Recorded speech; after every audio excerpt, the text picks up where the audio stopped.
Everyone froze the moment the bully snapped her prosthetic arm in half, but what terrified them even more was when the new girl quietly whispered the name of her father. She didn't shout, she didn't cry, she just said his name, and suddenly, every teacher, every student, even the principal went pale. What was so special about her father? Stay with me till the end, because what happens next changes an entire school forever. Maplewood High was never kind to new students, especially anyone who looked different. And 15-year-old Emily Carver walked through the school gates holding nothing but her books, and wearing a sleek carbon fiber prosthetic arm. She had moved from another state only 2 weeks earlier, quiet, soft-spoken, always sitting at the back of class. But what the school didn't know was that silence wasn't weakness. It was discipline, something Emily had grown up with. Still, the bullies didn't care. The trio who ruled the hallways, Jake, Brandon, and Liam, spotted her immediately. Jake smirked, "Hey new girl, robot arm working today?" Brandon added, "Bet she got that thing at a toy store." Emily ignored them, walking toward her locker, but Jake wasn't used to being ignored. He grabbed her backpack she held on, but with one yank, Emily stumbled forward, hitting the metal lockers with her shoulder. Books spilled everywhere. Jake noticed the magnetic latch of the prosthetic arm. He grinned. "Let's see what this thing is made of." Before she could stop him, snap, the connector cracked. Emily gasped as the entire prosthetic arm fell to the floor. Students around them went silent for the first time. Emotion filled Emily's eyes, not embarrassment, but hurt. Jake laughed, but the laughter died instantly when Emily said softly, "I have to call my dad." Her voice trembled, not with fear, but with something heavier. Jake shrugged. "What's he gonna do? Sue us?"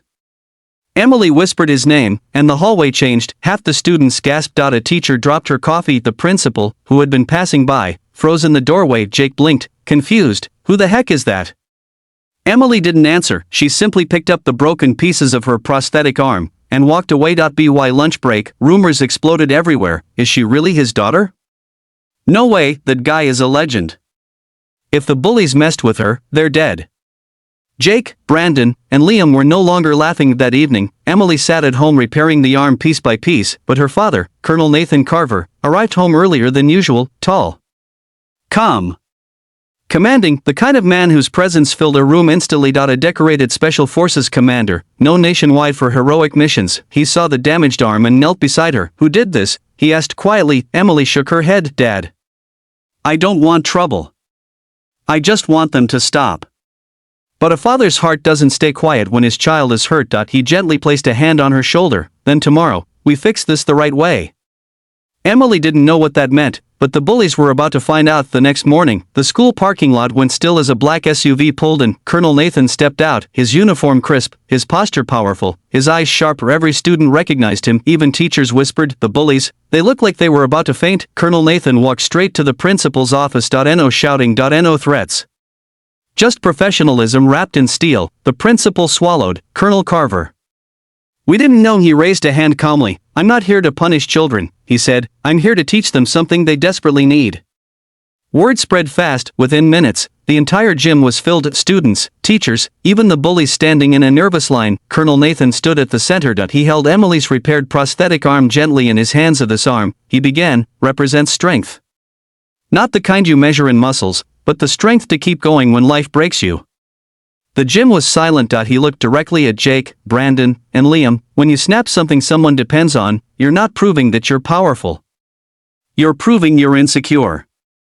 The bullies looked down. Then he motioned Emily forward. She stepped beside him, her repaired prosthetic arm shining under the gym lights. "This girl," he continued, "has endured more surgeries, therapy, and pain than most adults ever will. And she still shows up with courage. That is real strength." Jake whispered, "We're sorry," but Colonel Nathan shook his head. "Don't apologize to me. Apologize by changing."